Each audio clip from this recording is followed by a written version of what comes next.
You're watching Talking About Orcs. In this episode of Talking About Orcs, we're going to be going over Codex Necrons.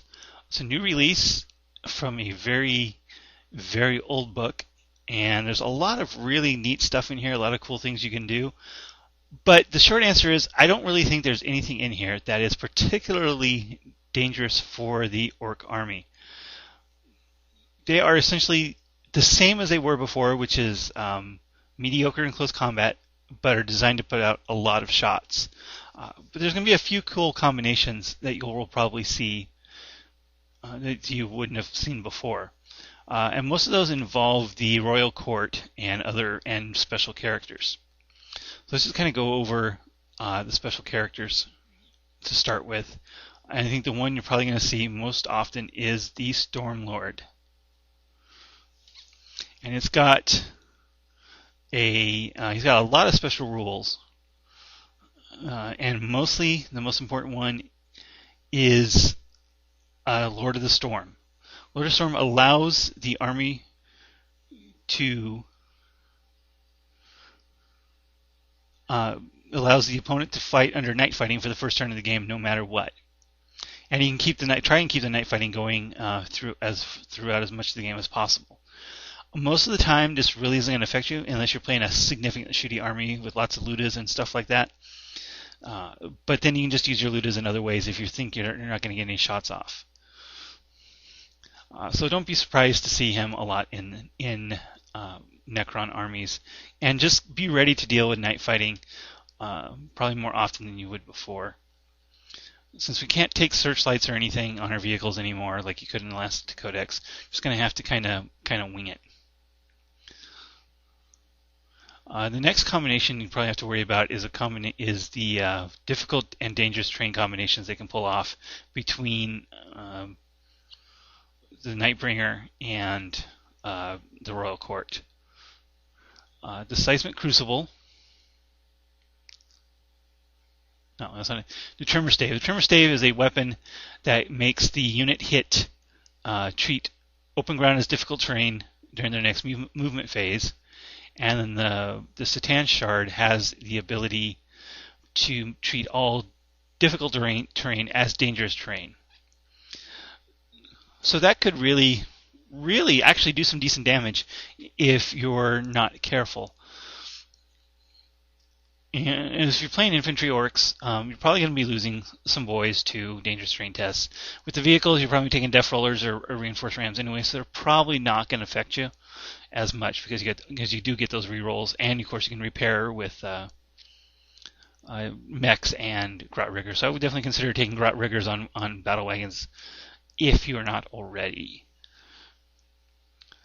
And that should be a very interesting combo, and I really don't know how it's going to play out in the game. I haven't seen it work out. I haven't seen it actually played yet, but it's going to be something that the Necrons will depend on to try and slow down assault units from getting into the lines too quickly. So there are a couple other tricks you can find here in the HQs and HQ war gear. One thing to look out for is Mind Shackle Scarabs. The Mind Shackle Scarabs basically allow the Necron player to take over another model in base-to-base in close combat. The last thing you really want is your war boss to hit yourself, especially if you're assaulting with a knob unit. So look out for that item. And then there's also another special character that allows the Necron player to control an enemy tank and shoot it as if it was his own. That's really not going to be a big deal because our vehicles don't really shoot anyway. But you don't really want to can Grotzuka coming back at you because it could do quite a few wounds. That's just something to think about and keep an eye out on. Some other things to look out for is a Lightning Field. Lightning Field is much improved over the previous version. The Lightning Field, well, at least I think it is because it's stronger. There's not as many hits, but it's much better. Anything with a Lightning Field, if you assault it, you're going to be taking D6 Strength 8 AP5 hits, which is of course enough to take out knobs. You got to watch out for the Strength 8 stuff. And there really isn't a whole lot of high strength stuff in here. You got your heavy Gauss cannons, which you're going to see only on destroyers, and on the Doomsday Ark has a large blast, which is strength 9, which again is, but that's only if it doesn't move. So otherwise it's only strength 7 or 6. So it's not too much to worry about. The Yeah, so there's really not a whole lot of strength 8 shooting in there to take out knobs and knob bikers. So I think the knob bikers will really be a big problem for the Necron army because they just don't, unlike everything else, unlike other places, they just don't have the strength 8 shooting required to be a threat to knob bikers. The one thing you do, I would recommend, is because the Gauss weapons will glance on a 6 no matter what, I would definitely consider taking armor plates on your battle wagons if you're not already. Simply because they're going to get a lot of glancing hits, you're going to get quite a few stuns on those glances, especially since, 1s or 2s. So I would take the armor plates if you haven't already. If you're not already, for just in case you come up against a good Gauss cannon, because you need your battle wagons moving forward. You don't want them sitting back, having to deal with taking more and more shots. And same with Grot Riggers. Take Grot Riggers, fix those immobilizes that might come up from the glancing. But of course, the big threat is that because they're open top, the Gauss weapons can actually wreck your battle wagons. Sure, you need a hit, you need a 6, and you need another 6. But it's with the number of shots that can get put out, that's not going to be as uncommon as we would like. So I would definitely plan on trying to avoid maximum Gauss fire.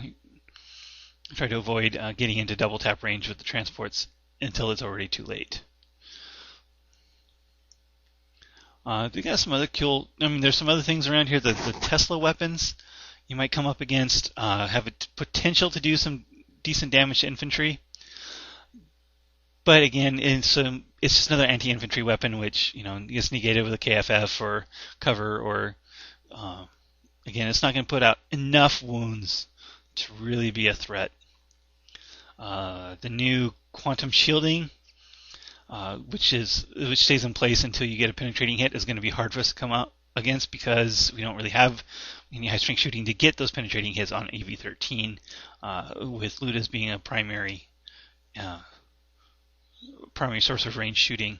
And of course it doesn't affect the rear armor, it's only the front and side, so the rears just get hit with power fists as normal, power claws as normal, most of which are going to be rear 11. So they're going to be rear 11 vehicles instead of rear 10, so that's going to be kind of hard to get used to. Yeah, because everything is rear 11, so the boys aren't going to be able to hurt the vehicles at all, whether they charge or not. So that's going to be, and if the vehicles move fast, you have to roll 6s, you're really going to be hurting on the close combat punch to kill the vehicles, having everything with rear 11. But then, it's only going to take one hit from Power Fist to get that penetrating hit and drop the quantum shielding, and then the Ludas can take out whatever's left over. They don't have a lot of fast objective takers anymore. They lost a lot of their jet bikes, which got turned into jump infantry. So you don't have to worry about that as much, those late game objective grabs that they used to be able to pull off with all the jet bikes. Even the destroyers now are jump infantry instead of jet bikes. There's been a lot of talk about scarabs and taking out armor. I'm really not too worried about it too much because, again, our armor, by the time the scarabs are in with the armor, it's already too late. And we're really good and if you are worried about an early charge from scarabs, just screen them with boys, screen the vehicles with boys, just like normal, just like you would do against any sort of first turn or early turn threat, because you got to keep those transports moving.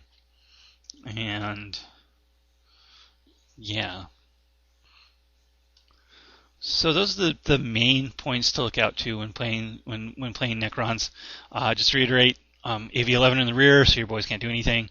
Watch out for Gauss weapons taking out our open top vehicles, and watch out for the dangerous terrain combinations that they can pull off. But other than that, I don't honestly see the Necrons providing any sort of major threat to an Ork player, because once you do get in combat, it's not going to take much at all to really do a lot of damage in close combat. So even if you don't make it there with a whole lot, you don't going to really need a whole lot to finish things off. And the mechanized versions, I don't see the mechanized versions working out too well against anything else. Where you have lots of ghost arcs and night skies and other such vehicles. Maybe some annihilation barges. The annihilation barge is pretty good with the twin-link Tesla's destructors. Anyway. But that's about all my thoughts on the new Necron Codex. I've seen it played a couple times against a vehicle-heavy army. The Gauss weapons actually do work out pretty well. I was watching one game against a pure mechanized BA, with like 6 Predators and 4 Razorbacks, and just warriors just coming out of the Monolith portal was definitely creating problems, immobilizing, stunning, taking weapons off vehicles. So the vehicles were definitely being hindered by just from the massive number of glances. But unfortunately, the Orks don't have a whole lot of vehicles, so you're going to get a lot of fire at any particular one instead of shooting at a bunch of different vehicles. You can get concentrated fire, which could really hurt in the end, being able to take out our open top vehicles. So that's about it. All I have to say is that there's really not much that's different in the Necron Codex from before. It's going to play very similar, but they're going to have some nice synergy, some nice combinations that you need to look out for. So pay attention to that army list, see who's got what and where it is, and you should be just fine. So that's going to be it for this episode of Talking About Orks. Thanks for listening.